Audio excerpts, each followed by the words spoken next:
Pericardial effusion is collection of fluid between the visceral and parietal layers of pericardium.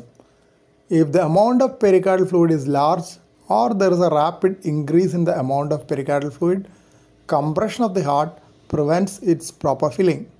This reduces cardiac output and causes hypotension and is known as cardiac tamponade. Cardiac tamponade needs urgent pericardial aspiration or surgical drainage if the fluid is very thick. Very thick fluid can be there in purulent bacterial pericarditis. Sometimes it can be a hemopericardium due to bleeding into the pericardial cavity. This occurs most commonly in malignant pericardial effusion.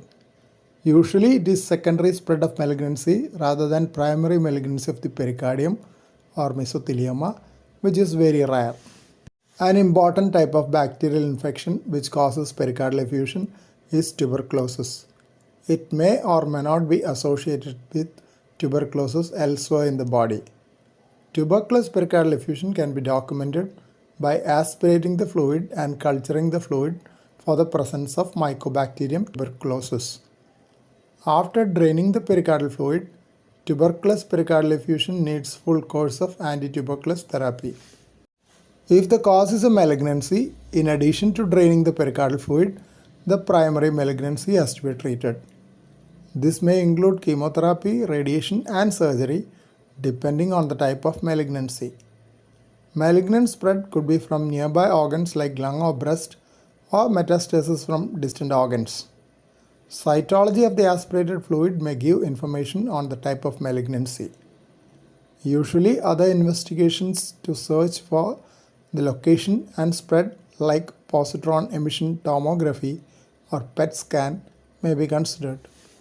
Pericarditis can present with chest pain and cause pericardial effusion. But pericardial effusion can build up slowly without much pain as well. When the quantity is large enough to compress the heart, the person may feel breathless or dizzy because of a fall in blood pressure. Sometimes mild pericardial effusion may be detected by an echocardiogram done for other causes. Pericardial effusion is usually confirmed by an echocardiogram. In case of cardiac tamponade, the heart can be seen swinging within the large amount of fluid in the pericardial cavity. In addition, diastolic collapse of right atrium and right ventricle can be seen interfering with diastolic filling. ECG shows low voltage complexes in pericardial effusion. This is because the fluid surrounding the heart prevents good conduction of electrical activity of the heart to the body surface. When the heart swings in the pericardial cavity due to large amount of fluid in cardiac tamponade, alternate complexes in the ECG can be seen as taller and shorter. This is known as electrical alternance. When the P, QRS and T waves show alternating amplitudes, it is known as electrical alternance totalis. In addition to malignancy and tuberculosis, any other cause of pericarditis can also cause pericardial effusion. Viral infection is an important cause of pericarditis and pericardial effusion. Bacterial infections in the adjacent organs like lungs can also rarely spread to the pericardium, causing pericarditis. Pericarditis can occur after a myocardial infarction. When it occurs as a post-myocardial infarction complication, it is known as Dressler's syndrome. Immunological disorders can also cause pericarditis and pericardial effusion. Radiation treatment given for malignancy of adjacent organs like lungs and breast can also cause pericarditis. Rheumatic fever is another important cause of pericarditis. But a large pericardial effusion is uncommon in rheumatic fever, where the involvement is mainly of the heart walls. Infective endocarditis can also spread to the pericardium and cause pericardial effusion. Another important cause of pericardial effusion is hypothyroidism.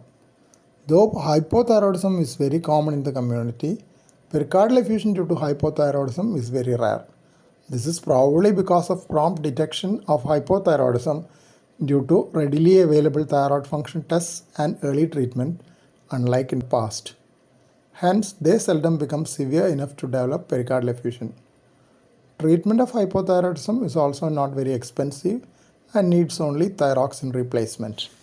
Importance of pericardial effusion is the need for prompt treatment in those who develop cardiac tamponade, which is a potentially life-threatening condition.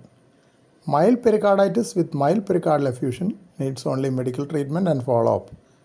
In case of diseases like tuberculosis or other bacterial infection, long-term follow-up is needed.